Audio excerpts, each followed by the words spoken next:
अस्सलाम वालेकुम नाजरीन, NDN न्यूज़ के साथ मैं हूं सलीम अहमद। नाजरीन इकराम, शहरयार अफरीदी को एक दफ़ा फिर आर्मी चीफ को कौम का बाप कहना महंगा पड़ गया है। मामला कुछ यूँ है कि आज इद्दत के दौरान केस था और इस चीज़ को रिपोर्ट किया है सहाफ़ी मोहम्मद ज़ुबैर ने। उनका कहना था कि इस केस की समाअत में जब वक्फ़ा हुआ तो PTI के एक नौजवान वकील ने शहरयार अफरीदी को मुखातब करते हुए कहा कि आपने जो बयान दिया है आर्मी चीफ कौम का बाप है, इसे आप वापस लें।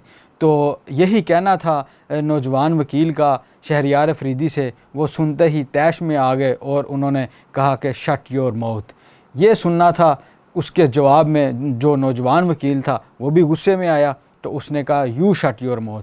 तो इस तरह इनके दरमियान काफ़ी गर्मा गर्मी हुई, काफ़ी बहस व तकरार हुई वहाँ पर, और इसको रफ़ा दफ़ा करवाया। वहाँ पर जो वकला थे और जो PTI के रहनुमा थे उन्होंने रफ़ा दफ़ा करवाया इस मामले को। उसके बाद नाजरीन जो शहरयार अफरीदी थे उन्होंने कोशिश की कि इस नौजवान वकील को कमरा अदालत से बाहर निकाल दिया जाए, पर वहाँ पर जो आमिर डोगर थे और अब्दुल समद यकूब उन्होंने इस नौजवान वकील को वहाँ ही रहने दिया। इसको कमरा अदालत से बाहर नहीं निकाला गया।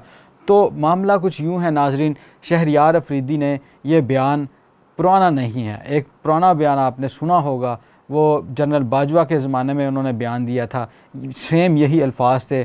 जब उन पर तनकीद की जाती थी तो एक दिन शहरयार अफरीदी ने आकर उन्हें डिफेंड किया और ये कहा कि आर्मी चीफ कौम का बाप होता है। तो अभी जो PTI के मामला चल रहे हैं उसके तनाज़ुर में अब ये बयान देखा जाए, मौजूदा आर्मी चीफ़ के हवाले से भी शहरयार अफरीदी ने यही बात की है। आइंदा चंद रोज़ कबल उन्होंने एक निजी TV के प्रोग्राम में गुफ्तगू करते हुए यही अल्फाज दोहराए कि आर्मी चीफ़ कौम का जो है वो बाप होता है। तो यही नौजवान वकील का कहना था कि वो कौम का बाप नहीं है। अगर आपका है तो डैश डैश डैश आप बना लें, हमारा नहीं है बाप। तो इस बयान को वापस लें। इस बयान पर फिर शहरयार अफरीदी ने इस बात पर गुस्सा किया और काफ़ी गुस्सा किया उन्होंने। तो नाजरीन ये बयान जैसे कि मैंने आपको पहले बताया कि वो पहले भी दे चुके हैं जनरल बाजवा के बारे में।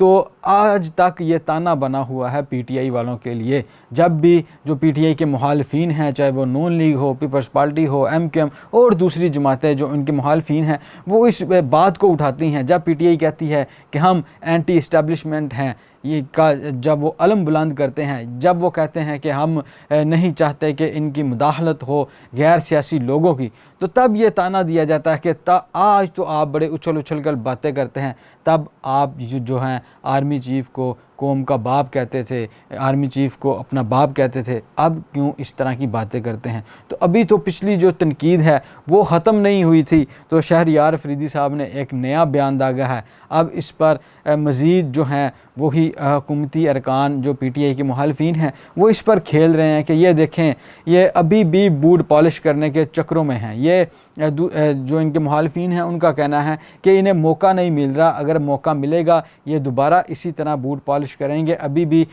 आर्मी चीफ़ जो हैं मौजूदा आसिम मुनीर, उनको लुभाने के लिए, उनको अपनी तरफ माइल करने के लिए मुख्तलिफ़ हरबे अपनाए जा रहे हैं, मुख्तलिफ़ तरीके अपनाए जा रहे हैं। उन्हीं में से यही एक तरीका फिर अपनाया गया है कि आर्मी चीफ़ को कहा गया है कि वो कौम का बाप है। तो नाजरीन ये PTI ने अभी ये देखें कि अभी तक जैसे कि उस वकील ने कहा कि अपना बयान वापस लें, PTI की जानिब से भी, और ना शहरयार अफरीदी ने ये अपना बयान वापस लिया है, और PTI की जो क़यादत है, जो जमात है, वो खामोश है इस पर। क्यों? इसका मतलब है कि वो इसको ऑन करते हैं। अगर वो ये कहते कि उन्होंने ये बयान नहीं ठीक दिया तो वो ज़रूर शहरयार अफरीदी को ऊपर से हिदायत आती कि अपना बयान वापस लें। इमरान खान जेल से हिदायत करते कि आपने इस तरह का क्यों बयान दिया है, तो वो बयान वापस शायद ले लेते। पर PTI की किसी बंदे ने, किसी सीनियर रहनुमा ने, सेक्रेटरी जनरल ने या उनके चेयरमैन या बानी चेयरमैन ने, इसका मतलब है इस बयान को ऑन किया है। तो इस बयान को ऑन करना यह है कि PTI शहरयार अफरीदी के इस बयान के साथ खड़ी है।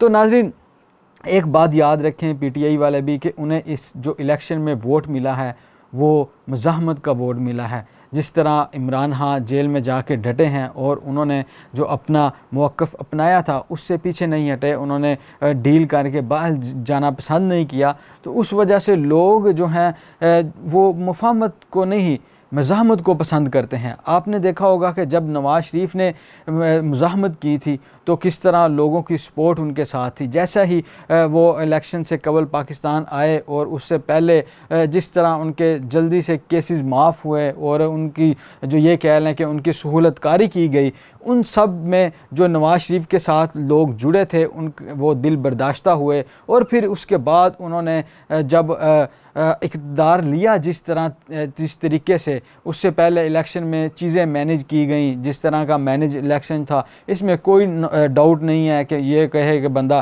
कि बड़ा शफाफ इलेक्शन था, कोई भी उसको नहीं मान रहा। इवन कि अब तो बैरून मुल्क हैं, दुनिया जो बाहर बैठे हैं लोग हैं, वो भी इस पर खुलकर बोल रहे हैं कि पाकिस्तान में इलेक्शन शफाफ नहीं हुआ। आपके ख़िलाफ़ करारदाद आ रही है, UN से करारदाद आ रही है, US कांग्रेस से आ रही है, तो इस इलेक्शन की जो लेजिटिमेसी है उसकी क्या हैसियत रह गई है, ये सबके सामने है।